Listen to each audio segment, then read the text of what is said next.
A very warm welcome to you all. आज हम लोग निर्वाचन आयोग के ऊपर कुछ चर्चा करेंगे। निर्वाचन आयोग को हम लोग कोशिश करेंगे कि 2-3 भागों में अलग अलग वीडियोस बना के इसको हम लोग कवर कर सकें।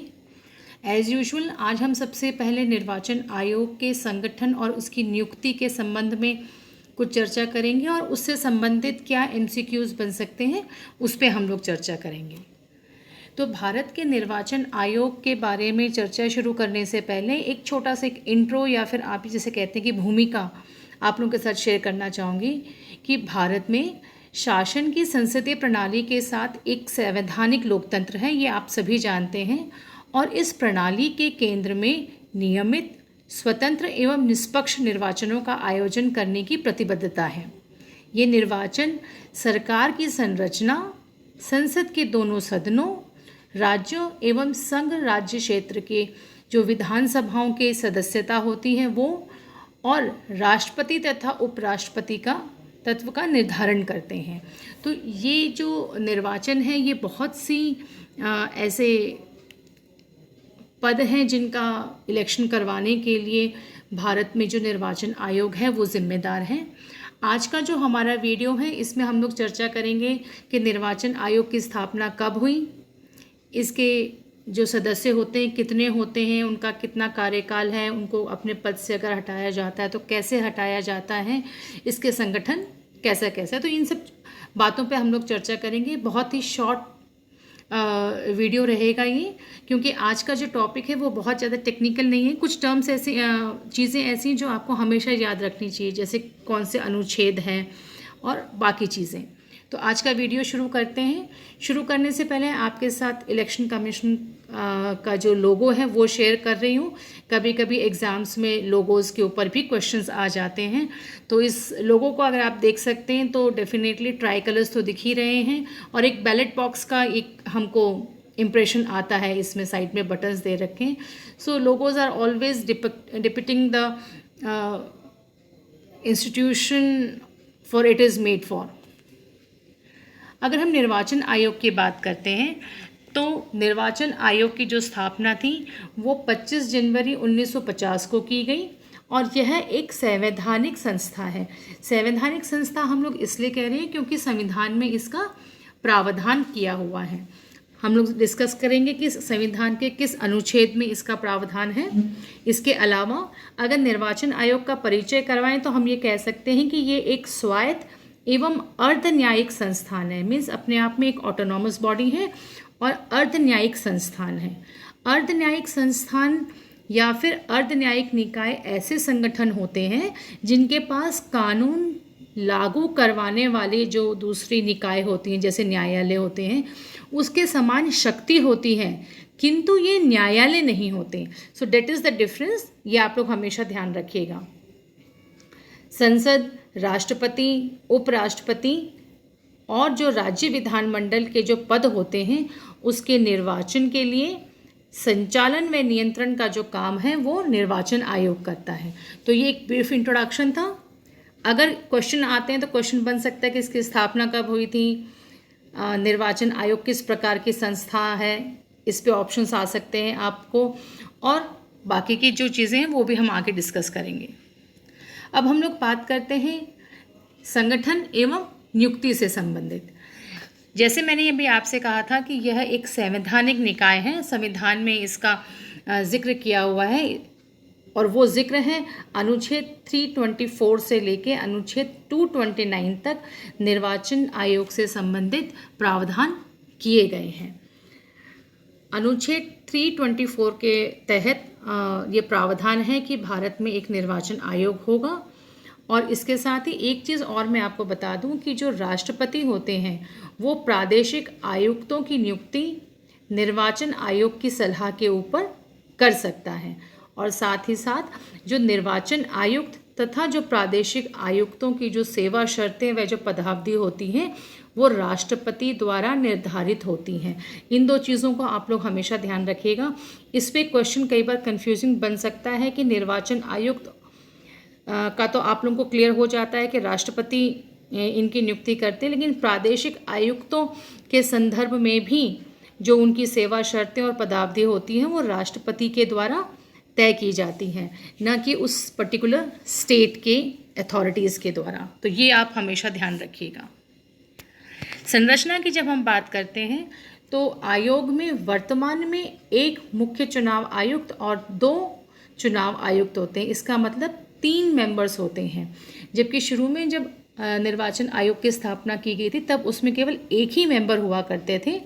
बाद में एक प्रोविज़न आया कि नहीं, इसमें और मेंबर्स होने चाहिए।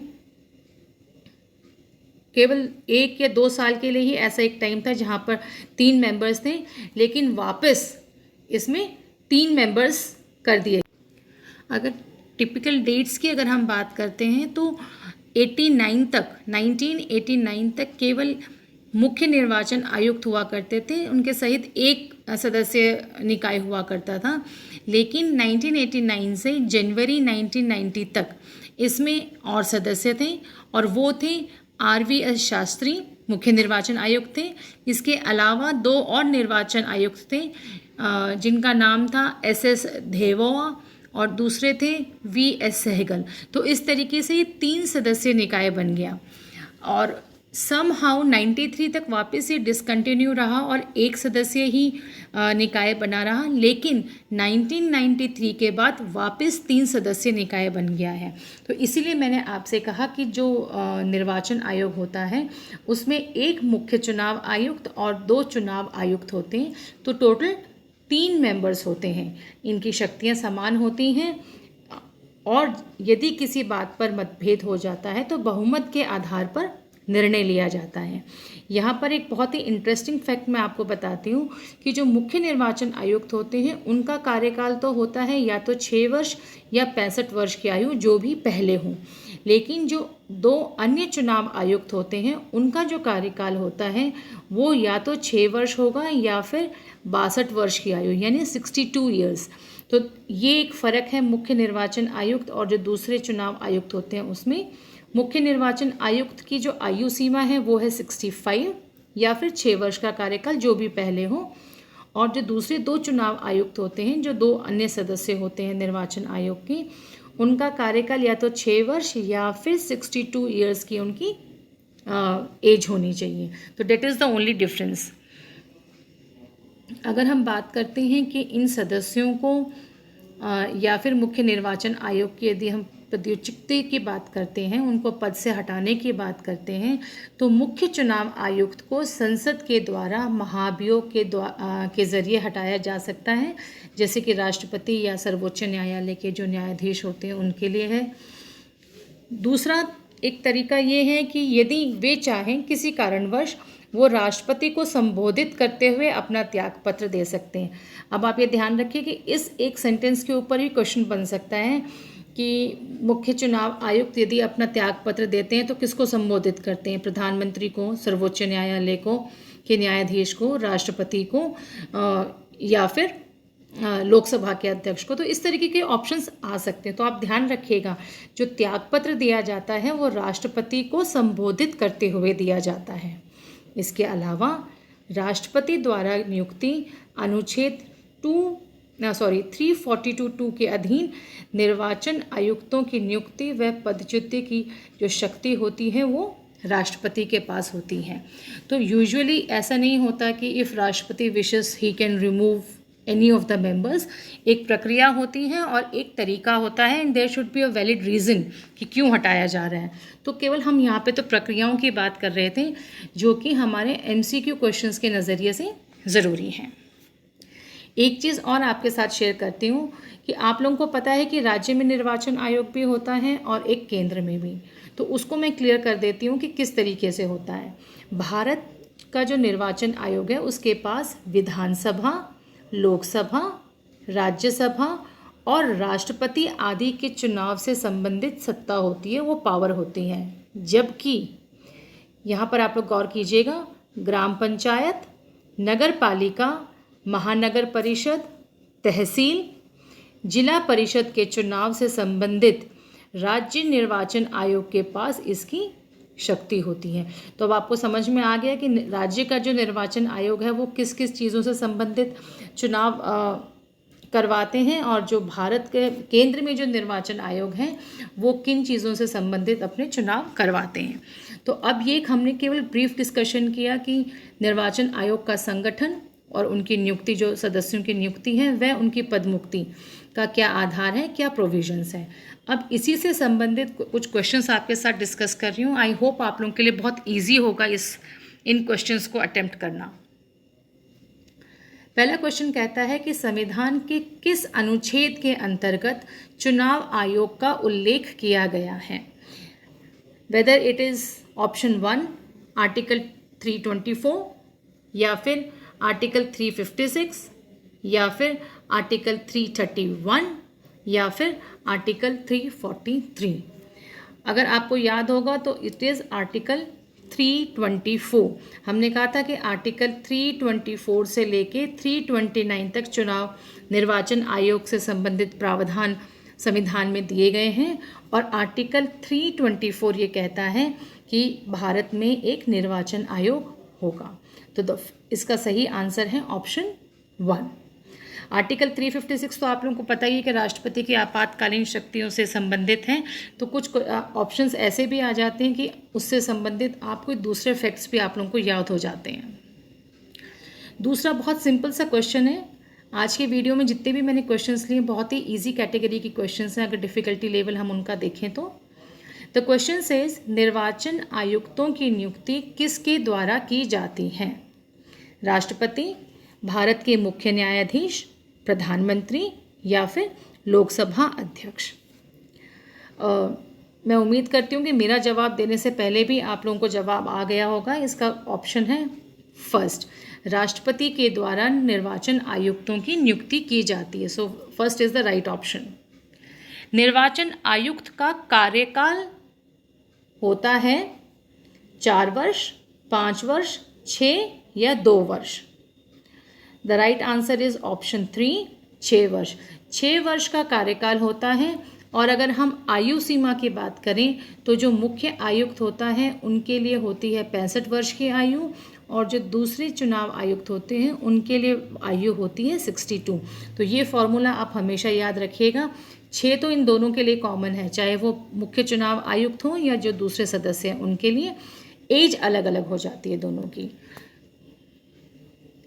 इसी प्रकार से एक दूसरा क्वेश्चन है, निर्वाचन आयोग किस प्रकार की संस्था है। वैधानिक, संवैधानिक, सांविधिक या फिर स्वयंसेवी। The right option is option 2। हमने शुरू में ही जिक्र किया था कि निर्वाचन आयोग एक संवैधानिक संस्था है। जिस चीज़ का प्रावधान संविधान में दिया गया होता है उसको हम बोलते हैं संवैधानिक। तो अनुच्छेद 324 में निर्वाचन आयोग का प्रावधान दिया गया है, इसलिए ऑप्शन 2 सही है। यह एक संवैधानिक निकाय है, कॉन्स्टिट्यूशनल बॉडी है।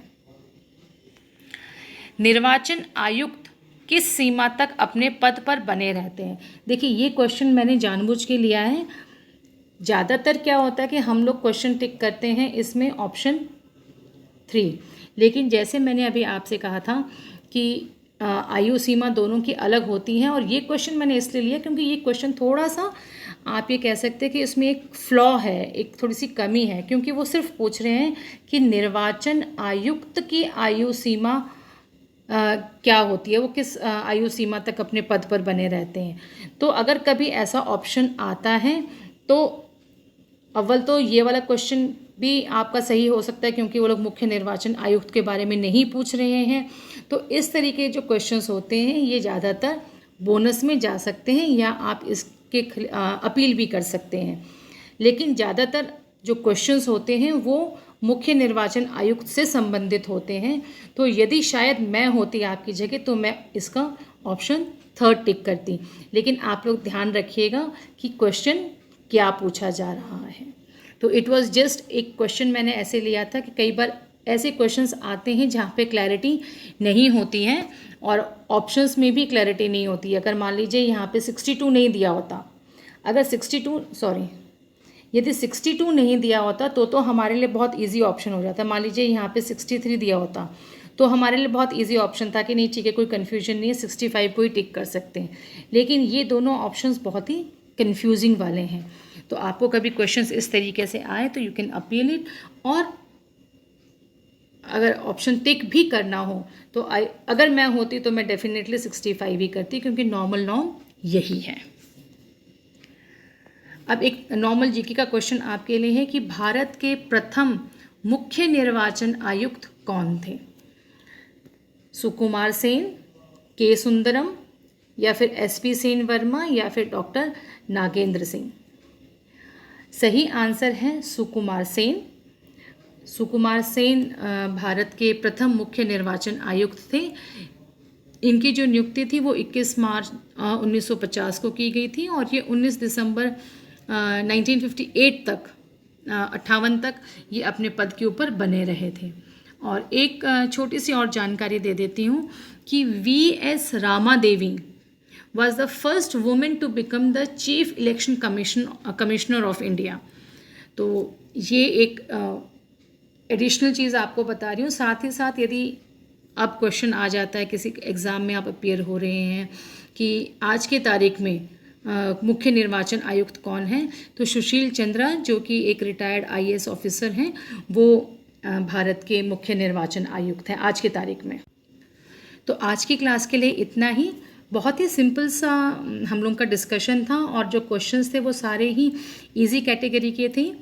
इन क्वेश्चंस को आपके साथ शेयर करने का मेरा एक मोटिव ये था कि जब भी आप कोई टॉपिक पढ़ते हैं तो कोशिश कीजिए कि उसमें से अपने आप क्वेश्चंस पॉपअप कर सकें, उसको निकाल सकें।